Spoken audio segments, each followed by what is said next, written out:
झनक और ऋषि के बीच एक खास दोस्ती की सालगिरह के दिन की कहानी है, जहां ऋषि झनक के साथ अपनी 6 महीने की दोस्ती को सेलिब्रेट करता है। लेकिन अदिति इस बात से बहुत दुखी है, गुस्से में रहती है।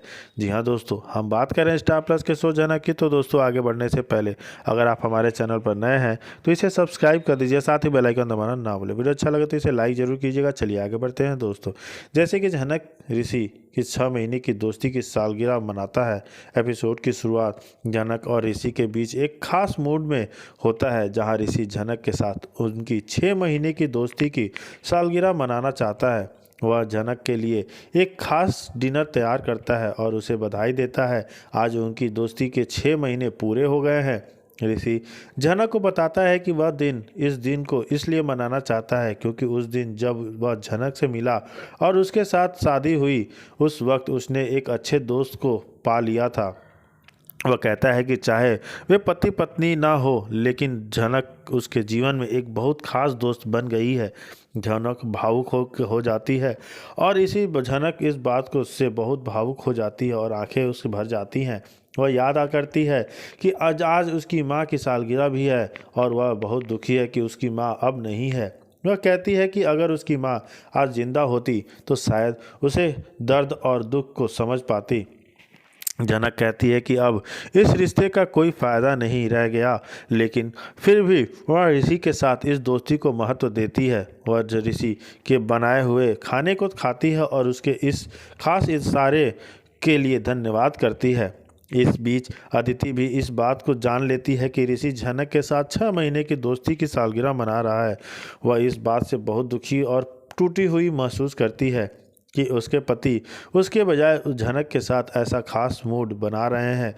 अदिति को लगता है कि ऋषि को नज़रअंदाज कर रहा है और झनक को उसके जीवन में ज़्यादा जगह दे रहा है।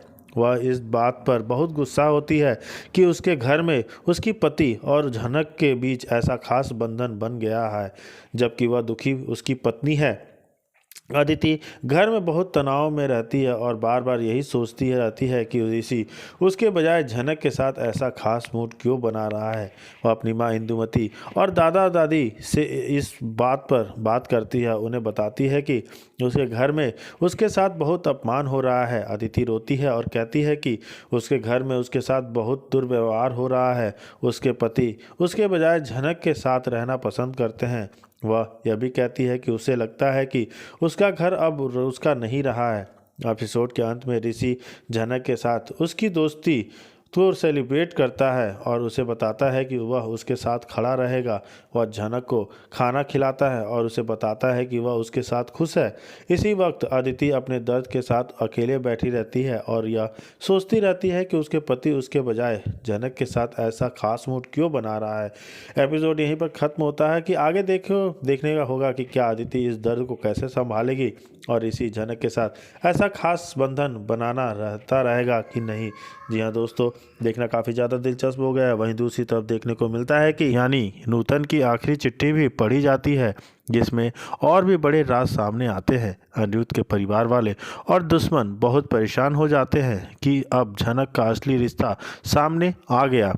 एक एपिसोड में ऋषि के दिल में झनक के लिए प्यार और चिंता बहुत ज़्यादा दिखाई देती है, लेकिन वह अपने फैसले के कारण झनक को दर्द भी पहुंचाता है। झनक खुद को मजबूत दिखाने की कोशिश करती है, लेकिन अनिरुद्ध की बातों से इसके चेहरे पर दर्द साफ झलकता है।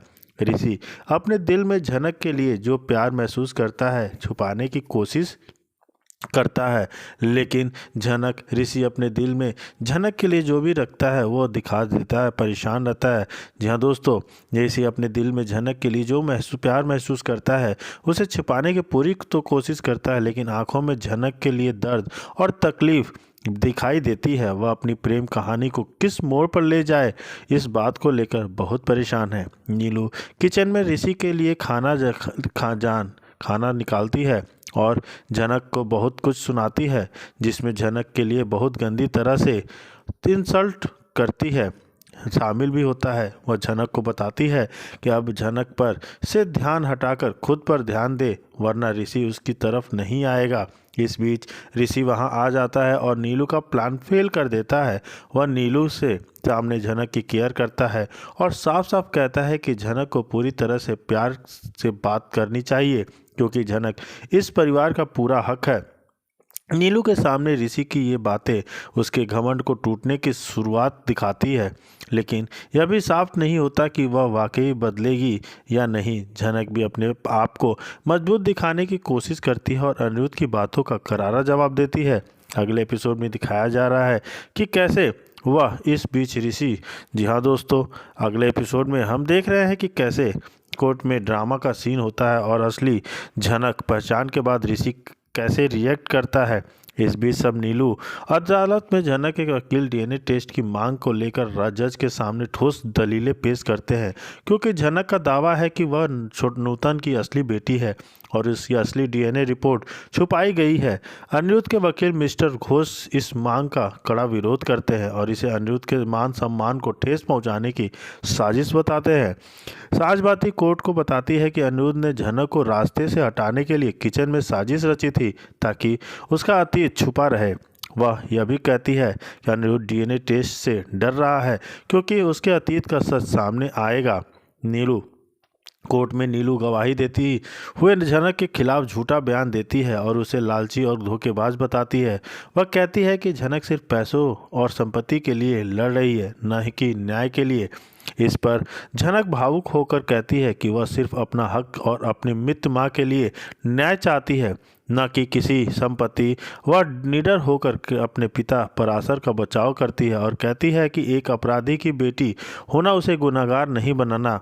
अदालत में ऋषि को गवाही के लिए बुलाया जाता है, जहां उसे सच और अपने परिवार की प्रतिष्ठा के बीच एक को चुनना पड़ता है।